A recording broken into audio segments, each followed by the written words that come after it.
लोकसभा चुनाव को लेकर नागौर सीट का सियासी गणित। क्या नागौर में होगा कांग्रेस अनुमान बेनीवाल का गठबंधन? कांग्रेस के अंदर इस सोच को लेकर सहमति नहीं।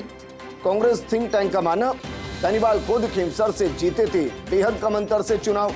ऐसे में आरएलपी से गठबंधन से होगा नुकसान और बीजेपी की ज्योति मिर्धा को मिल जाएगा चुनावी लाभ। अभी भी नागौर लोकसभा सीट में कांग्रेस का वोट बैंक शेयर आरएलपी से ज्यादा है।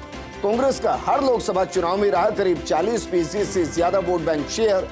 ज्योति मिर्धा जब खुद कांग्रेस से 2009 में बनी थी सांसद, उस समय कांग्रेस को मिले थे 55% वोट। बीते लोकसभा चुनाव में बीजेपी और आरएलपी गठबंधन को भी मिले थे 55% वोट। इसके बावजूद कांग्रेस को मिले थे 40% वोट। अभी नागौर लोकसभा क्षेत्र में है कांग्रेस के 4 विधायक।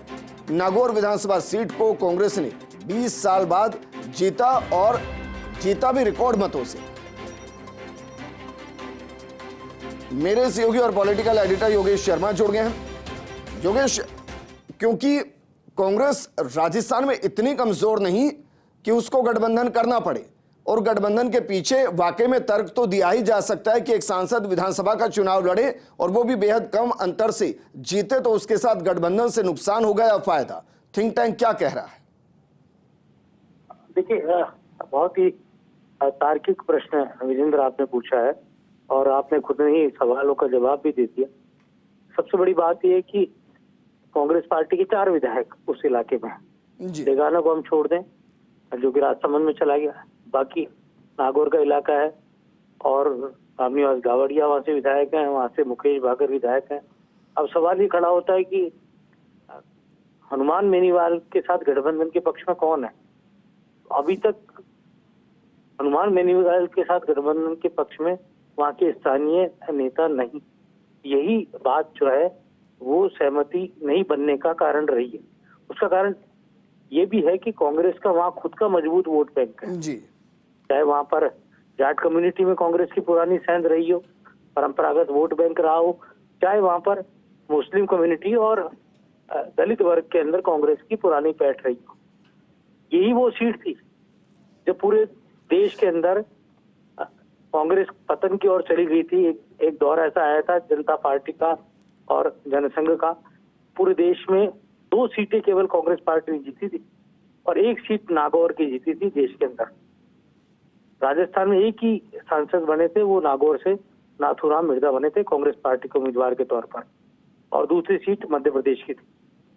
तो जिस तरह का यहाँ इतिहास रहा, पंचायती राज का श्री गणेश नागौर से हुआ। पंडित नेहरू ने नागौर से पूरे देश में पंचायती राज का फाउंडेशन नागौर की धरती से रखा। जाटलैंड के तौर पर तो जानी जाती है ये धरती, लेकिन किसान कम्युनिटी के बीच एक संदेश के तौर पर इस धरती को जाना जाता है। बलदेवराम मिर्धा, चौधरी बलदेवराम मिर्धा, जिन्होंने सामंतवाद और जमींदारी प्रथा के खिलाफ आवाज बुलंद की थी, वो इसी धरती के से ताल्लुक रखते हैं। तो ऐसे में सवाल ये उठता है कि ज्योति मिर्धा के खिलाफ क्या हनुमान बेनीवाल का साथ कांग्रेस पार्टी को लेना चाहिए? कांग्रेस का थिंक टैंक इसके पक्ष में बिल्कुल भी नहीं है। उसने अपनी राय ऊपर बता दी है, और अगर फिर भी अलायंस होता है तो यहाँ पर मुझे लगता है कि कांग्रेस के अंदर सिर्फ फुटबॉल वाली स्थिति होनी है।